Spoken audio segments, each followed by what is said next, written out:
मित्रः सं वरुणः सन्नो भवत्पर्यमा सन्न इन्द्रो बृहस्पतिः सन्नो विष्णुरुक्रमः नमो ब्राह्मणे नमस्ते वायो त्वमेव प्रत्यक्षं ब्रह्मासि त्वमेव प्रत्यक्षं ब्रह्म वदिष्यामि सत्यं वदिष्यामि ऋतं वदिष्यामि तन्मामवतु तद्वक्तारं वतु अवतु माम् अवतु वक्तारम् ओम शांति शांति शांति।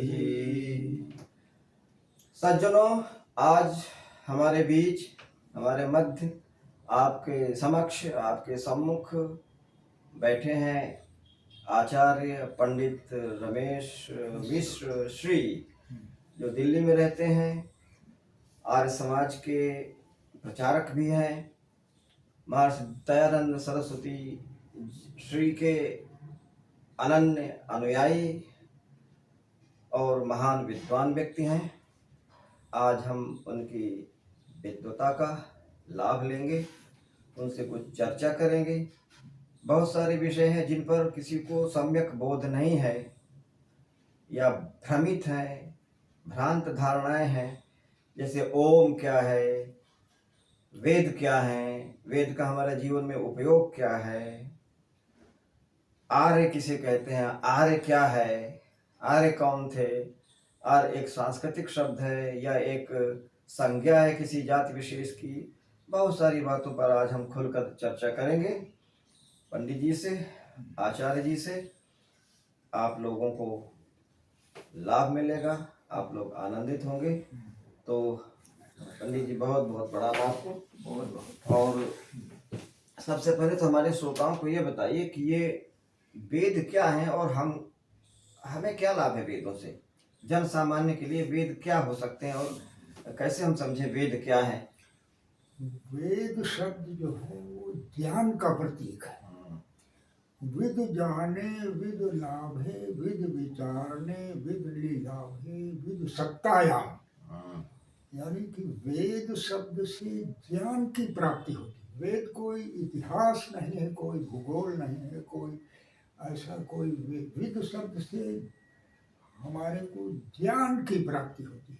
कौन सा सिद्धांत, किस सिद्धांत पर पृथ्वी घूम रही है, किस सिद्धांत से सूर्य काम कर रहा है, किस सिद्धांत से सृष्टि चल रही है, आत्मा, परमात्मा और प्रकृति, इन तीनों की, ईश्वर, आत्मा और परमात्मा की जो जानकारी हमको मिलती है उसे वेद कहते हैं, उसको हम वेद कहते हैं। और ये परमात्मा का दिया हुआ ज्ञान है। प्रारंभ में जब सृष्टि की रचना हुई तो उस समय के पुण्य आत्माएं थे, अग्नि, वायु, आदित्य और अंगिरा, ये 4 ऋषि हुए।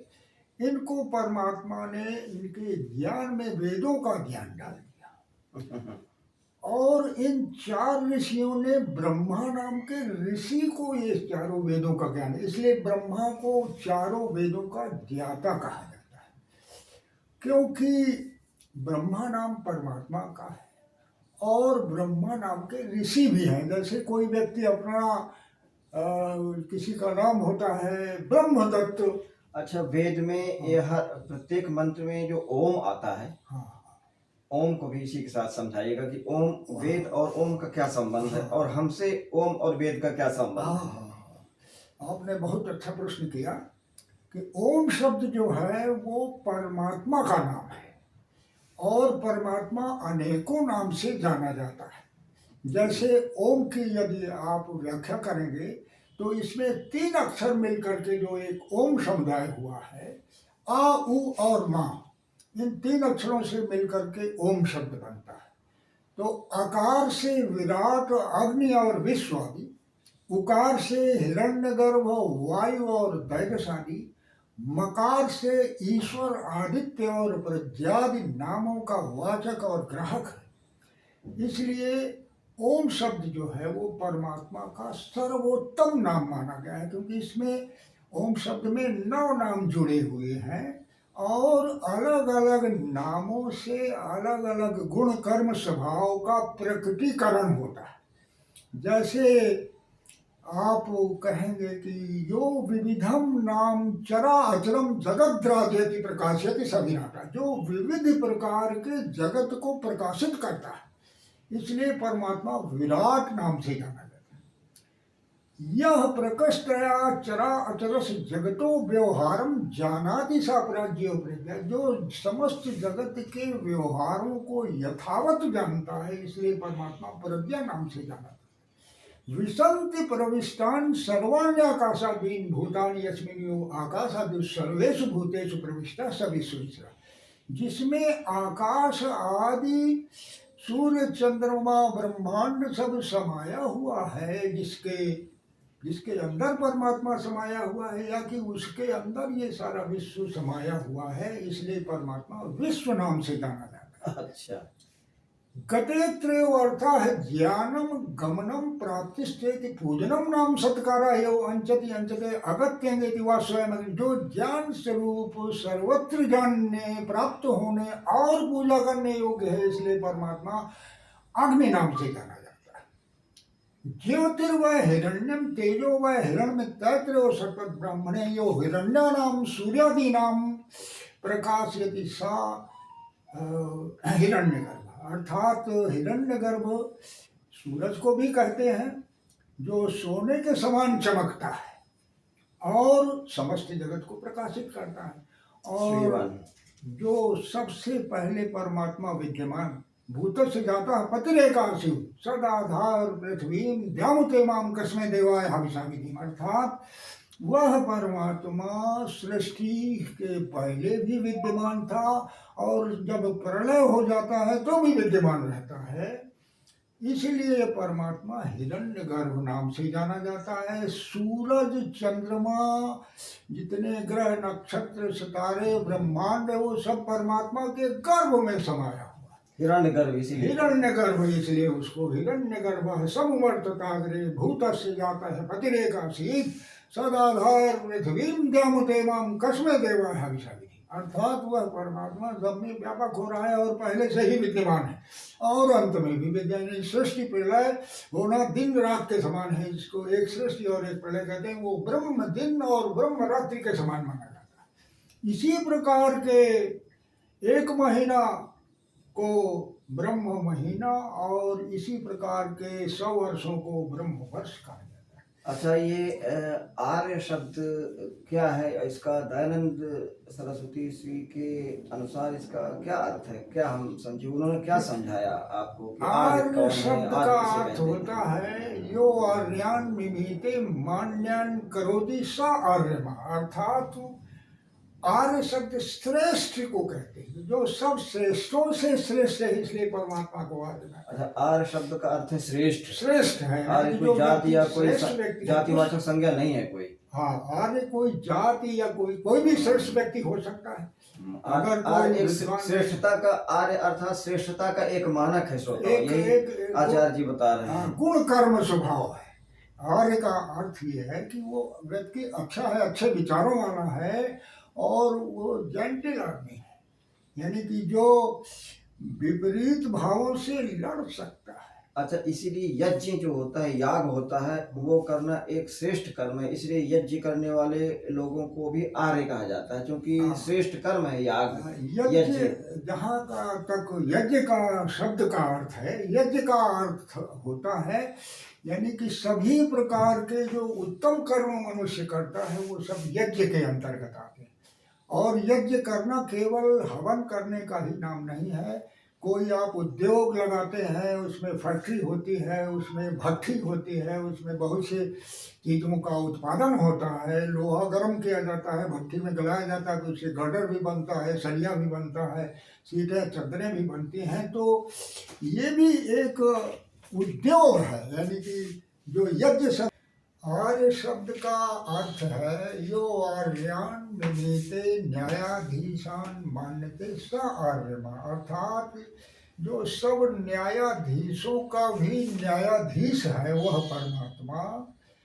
इसलिए जो आर्य शब्द है वो श्रेष्ठ लोगों को कहा जाता है, जो अच्छे कर्म करने वाले व्यक्ति होते हैं। कोई चोरी डकैती डाका मारी छीना झपटी ऐसे कार्य जो नहीं करते हैं, मद्य मांस आदि का सेवन नहीं करते हैं, और उनकी सात्विक वृत्ति होती है, जैसा आर्य कि अर्थात श्रेष्ठ व्यक्ति, श्रेष्ठ व्यक्तियों को और आर्य। किण्वंतो विश्वमार्यम जो कहा गया कि सबको हम श्रेष्ठ लोगों बनाओ, हमको श्रेष्ठ बनाना है, सबको उनको श्रेष्ठ बनाना है। यानी डाकू और चोर इत्यादि नहीं बनाना है। हमको अच्छे लोगों को अच्छी बातें बता करके अच्छे मार्ग पर चलने का। अच्छा, इसीलिए परंपरा में जो याग किया जाता है, यज्ञ किया जाता है, यज्ञों वै विष्णु, यज्ञों वै सत्कर्म, हाँ प्रत्येक श्रेष्ठ कर्म को यज्ञ कहा गया है। हाँ। अंत में भगवान ने गीता में यज्ञ नाम जप यज्ञम, यज्ञ नाम जप यज्ञम कहा कि जप जो है, मंत्र का जप करना, ये सबसे सरलतम यज्ञ है और सर्वश्रेष्ठ है, क्योंकि सब लोग इसको कर सकते हैं। इसमें तो लोगों यज्ञ जो है वो यज्ञ के बारे में महर्षि दयानंद सरस्वती श्री ने क्या बताया, वो आप श्रोताओं को थोड़ा स्पष्ट करेंगे तो अच्छा होगा। यज्ञ का तात्पर्य है कि वायु जल शुद्ध करनाए यत कर्म क्रियते तदग्निहोत्रम। यानी कि जब हम अच्छे अच्छे पदार्थों, अगर तगर और गुड़ इत्यादि जो डाल करके समिधा, हवन सामग्री, हवन सामग्री, आम की लकड़ी गोघृत और पीपल की लकड़ी और तिल, बरगद की जौ, लकड़ी और चंदन की लकड़ी, इस प्रकार से कुछ पौधों की जो पेड़ों की लकड़ियां होती हैं वो यज्ञ करने के काम आती है समिधा रूप में। क्योंकि जब इन लकड़ियों को आप अग्नि में आहूत करते हैं तो उनसे कोयला नहीं बनता है, वो पूर्ण रूप से राख में करना। अच्छा, बहुत सारे लोग ये हमेशा प्रश्न करते हैं कि ये यज्ञ होता है, आहुतियां दी जाती हैं, हव्य दिया जाता है, हविष्य दिया जाता है, इसको देवता लोग ग्रहण करते हैं, ये भी हमने सुना था और ये प्रचलित सी बात है। परंतु इसमें जो स्वाहा कहते हैं, ये सामान्य लोग नहीं जानते स्वाहा का क्या अर्थ है। जरा स्वाहा क्या है, इसको जरा स्पष्ट करें तो अच्छा होगा। शब्द का बहुत व्यापक अर्थ है। अच्छा, स्वाहा कृतया यह स्वा आहेति वा स्वावाग हेति वा स्वाहुतम हविर्जुहोति मा तासामेषा भवति सुसुष्टुम कोमलम कल्याणकरम प्रियवचनम सर्वैर मनुष्यर सदा वक्तव्यम। पहला अर्थ ये है कि सभी मनुष्यों को सभी समय में मीठा और कल्याणकारी वचन बोलना चाहिए। इस कारण से स्वाहा शब्द का ये पहला अर्थ है कि आप अच्छी अच्छी कल्याणकारी बातों को लोगों को बताएं, तो जो आपके मुख से जो शब्द निकलते हैं वो कल्याणकारी होने चाहिए, लोगों के हित में होना चाहिए। जैसा विदुर महाराज ने कहा है कि पुरुषा वह वो राजन सततम प्रियवादिना अप्रियस्य दुपथ्यस्य वक्ता श्रोता का दुर्लभ। अर्थात कि जो मनुष्य लोग हैं वो संकोचवश दूसरे की प्रशंसा करते रहते हैं व्यर्थ में कि महाराज आप ये हैं और महाराज क्या कहना, आप तो महान हैं, और आप तो महान हैं और आपके पूरे विश्व का संचालन आप ही कर रहे हैं महोदय। तो इसलिए ऐसा बोलते हैं। कहा गया है कि पुरुषा वह वो राजन सततम प्रियवादिना, अर्थात प्रिय वचन बोलने वाले तो बहुत से मनुष्य आपको मिल जाएंगे। श्रोताओं, मैं आपको बता दूं, पंडित जी बहुत विद्वान हैं, इनको पूरा सत्यार्थ प्रकाश, ऋग्वेद भाष्य भूमिका, वेदों के मंत्र सब इनको कंठाग्र है, और इसीलिए मैं आपसे चर्चा कर रहा हूं कि आप श्रोताओं को सरल ढंग से थोड़ा समझाएं। सरल ढंग से अर्थात जैसे कि स्वाहा का बताया, तो जो मेरी समझ में आया वो मैं श्रोताओं आपसे बता रहा हूँ। स्वाहा का अर्थ अपनी समस्त बुराइयों को, जो श्रेष्ठ नहीं है हमारे पास, जो हमारे पास अश्रेष्ठ तत्व है, अश्रेष्ठ प्रवृत्तियां हैं, उनको तिलांजल देना, उनको समाप्त कर देना, उनको भस्मीभूत कर देना, उनको दग्ध कर देना, जला देना, समाप्त कर देना, नष्ट कर देना। तो ये स्वाहा का अर्थ है। ये स्वाहा में जब हम हवन सामग्री डालते हैं तो अर्थात हम उसमें अच्छे अच्छे पदार्थों का हवन करते हैं, उसमें उनको अग्नि आहूत करते हैं। तो इसलिए ये भी अर्थ है कि भाई स्वाहा यानी अर्थात सत्य भी बोल रहे हैं और अच्छे पदार्थों से हवन कर रहे हैं, वायु और जल को शुद्ध कर रहे हैं। इसलिए स्वाहा शब्द व्यापक अर्थों में होता है। अच्छा, तो ये है। तो अच्छा, ये बहुत लोग चर्चा करते हैं कि मोक्ष मिल जाएगा, मोक्ष मिल जाएगा, मोक्ष मिल जाएगा, साधना करेंगे तो अंत में मोक्ष मिल जाता है। दयानंद सरस्वती, महर्षि दयानंद सरस्वती श्री के अनुसार ये मोक्ष की क्या अवधारणा है, क्या है मोक्ष का अर्थ? मोक्ष का जन सामान्य कैसे समझे कि मोक्ष क्या है और क्यों वो मोक्ष के लिए लालायित हो या प्रयत्न करे? ये भी थोड़ा श्रोताओं को समझे। अच्छा आपने प्रश्न किया है।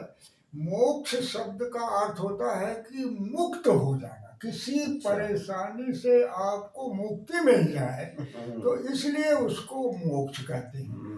अब जैसे कि कोई मनुष्य जो है वो साधारण मनुष्य है या कुछ विद्वान मनुष्य है या बहुत ही योग्य व्यक्ति है, इसके बावजूद भी उसको नित्य कर्म करने होते हैं कि रोज कई बार पानी पीना, कई बार खाना खाना, कई बार बहुत से काम करना, धनोपार्जन करना, तो ये सब परमात्मा की सृष्टि का नियम है। लेकिन इसके बावजूद ये जो संसार में आप देख रहे हैं कि कोई आदमी कार बना रहा है, कोई हवाई जहाज बना रहा है, कोई पानी के जहाज बना रहा है, कोई फैक्ट्री लगा रहा है, कपड़े बना रहा है, अन्न का उत्पादन हो रहा है, ये सारा सृष्टि क्रम से चल रहा है। तो किंतु एक ऐसी स्थिति आ गई, जो श्रोता लोग हैं वो ये समझें कि प्रत्येक श्रेष्ठ कर्म ही यज्ञ है, हाँ, और प्रत्येक बुराई के नाश के लिए हम प्रयत्न करें, यही स्वाहा है। हाँ, और जो सर्वव्यापक तत्व है हाँ, मोक्ष, वही ओम है। हाँ, ये और जो इन सब बुराइयों से और संसार के जो भवबंधन जिसको बोलते हैं, इससे मुक्त होने की लालसा होना मुमुक्षा है, और इससे मुक्त हो जाना ही मोक्ष है। हाँ, तो इस मोक्ष विद्या को आप ठीक प्रकार से जान लें कि मोक्ष होता क्या है। जी, मोक्ष जो है वो किसी परेशानी से मुक्त हो जाना, अर्थात जैसे हम सरस्वती के अनुसार बता हाँ, रहे हैं। जैसे हम शरीर धारण करते हैं तो हमको परमात्मा ने सुनने की, देखने की, बोलने की, चलने की, फिरने की, काम करने की, खाने पीने की सब पदार्थ दिए हैं, सांस लेते हैं, पानी पीते हैं, अच्छा पानी पीते हैं, तो वो सारी चीज़ें जो हैं ये हमको क्रिया करनी पड़ती हैं, और उन्हें सब क्रियाओं को करने के लिए आत्मा के साथ 5 ज्ञानेंद्रियां, 5 कर्मेंद्रियां, 5 सूक्ष्म भूत, आत्मा और अहंकार, ये 17 तत्वों का जो समुदाय है, इसको मिल करके ये शरीर बना हुआ है। तो इस शरीर के माध्यम से हम सब कुछ के काम करते हैं। किंतु मोक्ष की स्थिति ये है कि बिना शरीर धारण किए और ये 17 जो तत्व हैं ये बराबर काम करते रहें कि शरीर ना हो तो भी दिखाई पड़े। जैसे हम स्वप्न में देखते हैं कि हम कहाँ कहाँ भ्रमण कर रहे हैं, कहाँ कैसे लोगों से मिल रहे हैं, जा रहे हैं, आ रहे हैं, लेकिन शरीर सोया पड़ा हुआ होता है, लेकिन ये सारे काम कर रहे होते हैं, दिमाग से काम कर रहे हैं। तो ऐसी ही मोक्ष की स्थिति होती है, और वो मोक्ष की जो परिकल्पना है वो इस प्रकार है, स्वामी दयानंद सरस्वती ने, कि जब तक 36,000 बार सृष्टि और प्रलय जब तक होता रहता है कि जन्म लिया फिर मर गए, फिर जन्म लिया फिर मर गए, फिर जन्म लिया, यही क्रिया चलती रहती है। और अलग अलग जीवों का अलग अलग जो है वो जीवन काल होता है कि जैसे मनुष्य को माना गया कि वो 100 साल तक जिएगा, जो पशु है, गाय बैल भैंस हैं, वो 18-20 साल तक चल जाते हैं, कुत्ते को 13 साल माना गया है, गधे इत्यादि 14-15 साल तक जाते हैं, कछुआ कहते हैं कि 1000 साल तक। श्रोताओं, मैं आपको बता दूं कि पंडित जी बहुत विद्वान हैं, अथाह ज्ञान इनके पास है, और ये बहुत व्यस्त रहते हैं, और इनके पास बहुत अल्प समय रहता है, तो बड़ी कठिनाई से इन्होंने इतना समय निकाला और ये बताया, और हम इनसे समय निकाल करके ऐसे ही चर्चा करते रहेंगे। आज के लिए हम यहीं लेते हैं विराम, और पंडित जी को हम सब लोग करते हैं सब लोगों को नमस्कार और धन्यवाद।